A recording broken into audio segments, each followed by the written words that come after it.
Hello, everyone. I'm thrilled to have Philip with us today. And he was introduced to me by a great friend we share mutually. And I'm thrilled to bring him to you all today. So, my friend, Philip, Hi, introduce Bobby. yourself, my friend.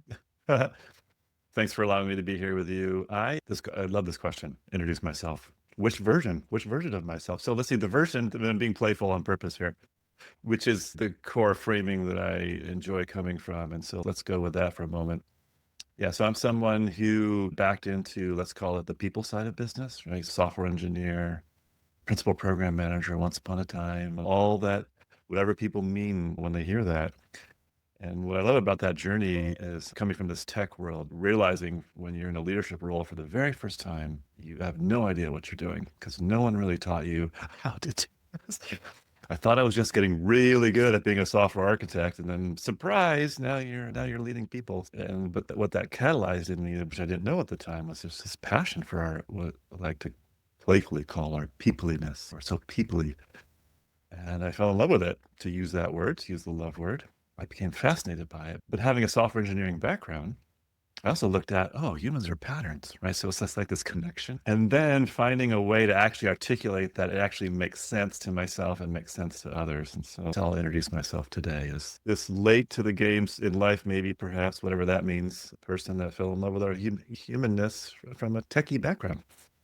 Hey, I'm thrilled with that intro, my friend. I know it's a generic question, and I love that intro.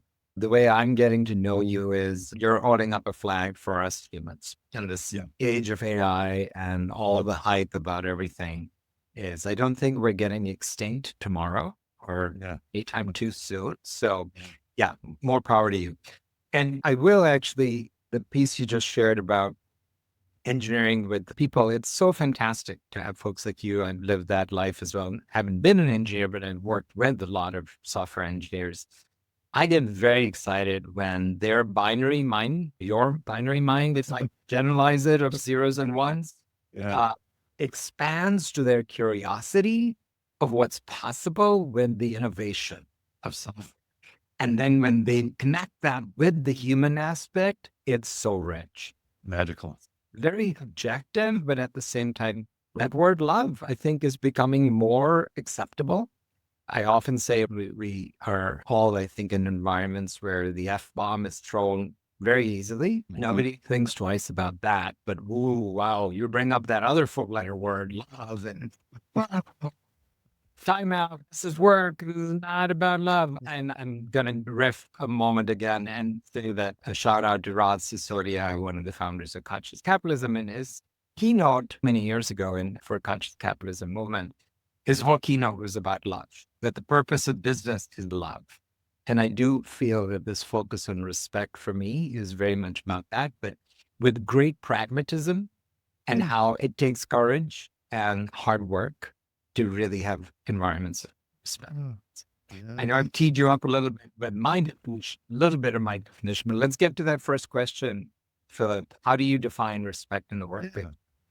I'm gonna riff with you here too, because there are some of us who we feel respected when we can talk about love, or love is let's call it an energy that at the heart of us, at the core of us that we're coming from. And it doesn't mean that we don't shy away from difficult conversations, because part of love is having conversations and being mindful with it. But how I define respect is, yes, and it's fair warning, I'm someone who studies the Tao. Everything's a construct to me. And that's a way of identifying with things. And eventually we just let all those go. But I think it's like whatever we think about as respect, it's a shared experience where I love the word honor, where we honor each other. And that means that I have to tune into and choose to tune into what matters to you most. If I like, so Bobby, if you're the object of this respect and I'm the object of respect, and there's this energy between us that also wants respect, it means that I'm tuning into the exchange that we're in right now, but I'm tuning into you to honor it, to honor you. And then when I see something happen within that exchange, or I see something happen in you or in myself, is part of that respect is to not ignore that and tune into it and be responsible for it.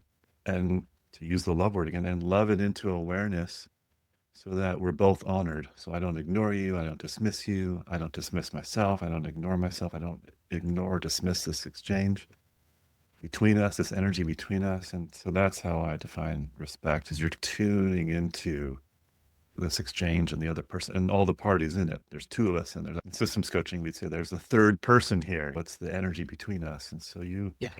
honor it. Yeah.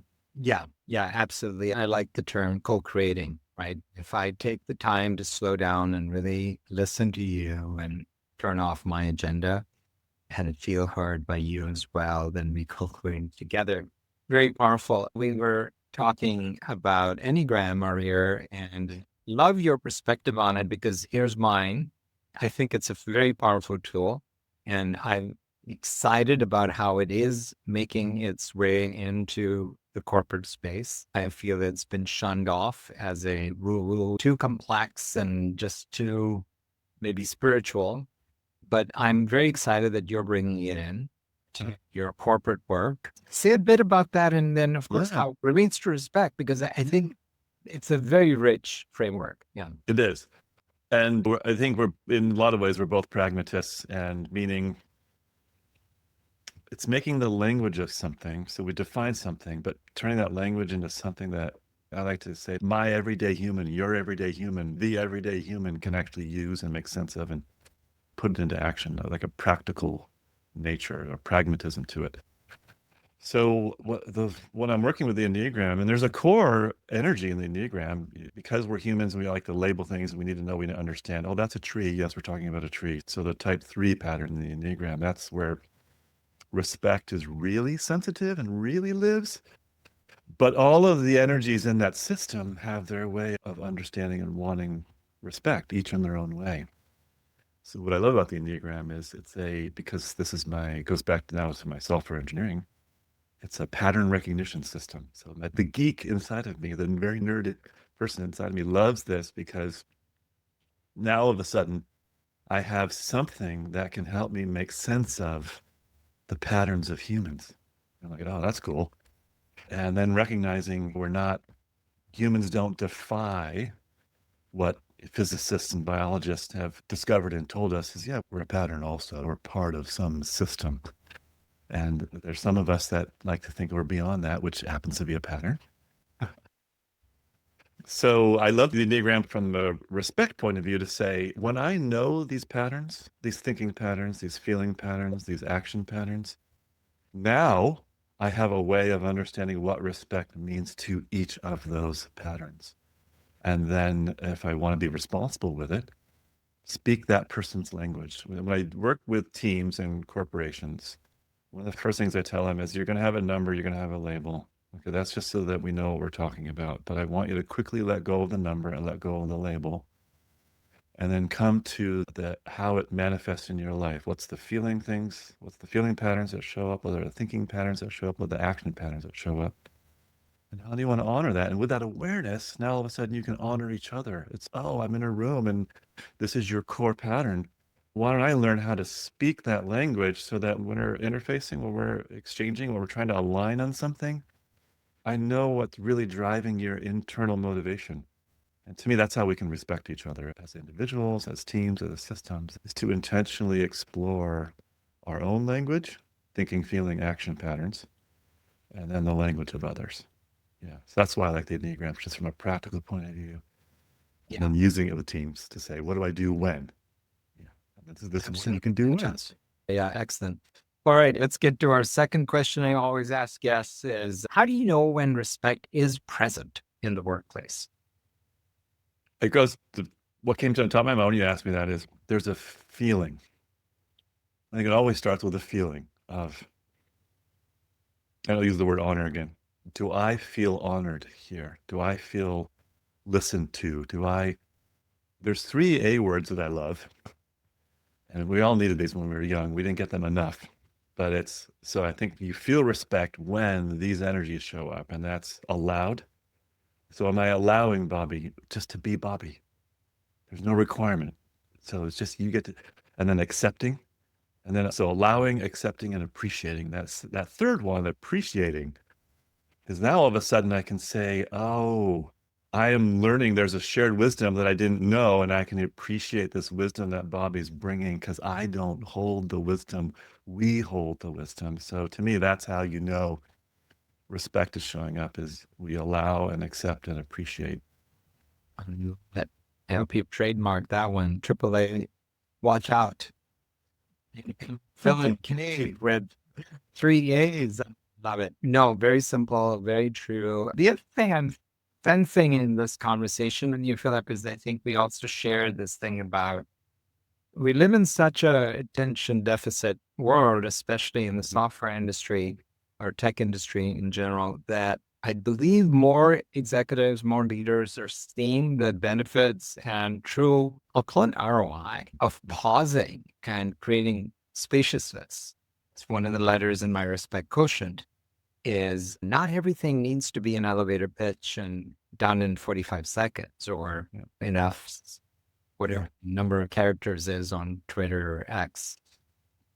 Or a 30-second reel on Instagram. Yeah, man. I really am excited about that. I think there's more appetite for that after COVID and with the volume of change and fear and VUCA, volatility, uncertainty, complexity, ambiguity. Yeah. Yeah. So, yeah, we looked at how we know. Thank you for your definition of how you can feel respect. The 3 A's. What about on the flip side? I bet you've experienced clients and companies you worked at. It's missing. What are some telltale signs? Is it just the opposite of that? Or how do you know when there isn't respect in a work? Yeah, I like to keep things as simple as possible and then expand from there. And so to me, respect is missing when I'm treating you like an object. All of a sudden, I've forgotten that you are human. And sometimes I've forgotten my own humanity. And then now all of a sudden I'm an object or you're an object or is an object to overcome. So I want to push you out of the way. And when I'm triggered over here, but I'm not recognizing that I'm triggered, and that's all of a sudden there's no humanity in the system in that moment. And I've degraded you to an object, to a thing, to a label, to whatever. So that's how I know when respect isn't there. And then finding ways to let people know, hey, what happened? When one of the frames I like to offer is, where am I standing right now? Am I standing in a sense of treating you like an entity, a living, breathing entity that happens to be human? Because often so think of it this way. In many ways, humans don't respect the planet, the world. So it's this ever expanding cycle of, am I exploiting the person? Am I exploiting the system for my selfish benefit? And then all of a sudden respect is missing because now everything is an object and I deserve or I need to overcome that thing. And I'm better than you, right? That's to me, any mindset like that is disrespecting the system, the whole thing. Great, Philip. Very rich, my friend. So, what are some tips on how to avoid the pitfalls? And as we wrap up here, give us your nuggets. I love the 3 A's. I think that was the tips right there. But how, and let me also frame it this way. I think what we're saying here in this conversation is it's a very exciting time around. I think this pendulum shift around the divided nation and world, I'm an eternal optimist. And so I feel we've gone from a phase of a lot of signaling and performative things to very substantial people standing for what they believe in, even if they may be wrong. But there's a slight shift towards willingness to go there and engage. So I think you're a perfect kind of person to say, because you're courageous and you're gonna see things in an environment. And so if you could humor me and those listening to go, let's have some real edgy tips. Oh, Yeah, I'm giving you how are you permission. with language on the show? Just Okay, go. great. Yeah, Okay, yeah. good. It's all welcome. And by the way, on YouTube, I always select that button that says, no, it's not for kids. So, Right. Okay. Okay, software engineer. So what I want people to understand is there's an experience flow that all humans have. And so the first thing is to recognize that we're all in experience. You and I are having an experience right now. And then there's a responsibility that I have in that experience. So first move is curiosity. What's happening right now? What's happening inside of me? I'm feeling something, and maybe I'll be curious with Bobby. Say, what's happening for you over there? So that's the first move. It's always, and I know many people say that, but to activate curiosity means you have to slow down and not rush the moment. So you're in an experience, and then we do something with that experience. There are meaning-making machines. I like to playfully say, it's like, look, you're just making all this shit up. So you can make up some really cool shit too. It doesn't have to be all this bad stuff all the time, or this rude stuff, or this mean things, or as being responsible for the sensation that you're feeling in your body that makes you want to feel like you want to explode or whatever it happens to be. So that's always the first move is, oh, I'm in an experience. I have to be responsible for my experience. No one is making me feel anything. Bobby's, and this is what I was using because we're here together. Bobby's not, if I have anger, it's my anger. Bobby didn't make me angry. Bobby's saying something that does, and I have an urge to do something. Bobby's not forcing me to do something, right? So there's this really weird space where humans don't know this. Let's wait, I'm responsible for everything. I have an impact in the world, so I might be responsible for the impact on everything around me. I don't think we talk about that enough. No one's making you do or feel anything as much as you want to blame people feeling that way. So it's a sense of responsibility. So curiosity and responsibility. And then slowing down to say, why? Where did that come from? Where did I learn this? Now we go to patterns. Where'd that come from?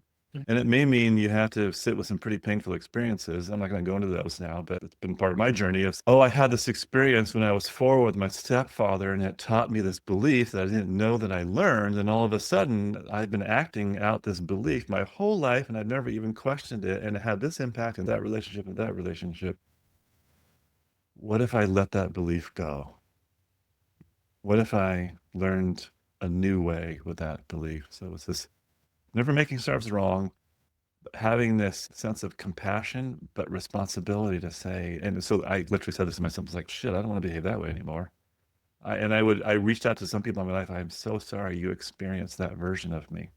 So that was a sense of responsibility I felt to say, oh, and here's where I am now. And where do we want to be now together, if at all? So I wish people would have this pathway of understanding. I'm in an experience. I do something with that experience. I formed a belief. I formed a habit. I formed a pattern.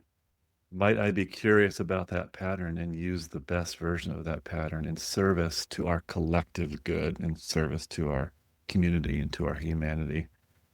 So I don't think we do enough of that. Yeah. All right. That's the probably enough. master class, my friend. You've just given a huge nugget of gold for those listening. Thank you. And Thank you. I'm going to have you back, Phillip. Thank you, my friend, for this little scoop. Yes. Thanks, Bobby.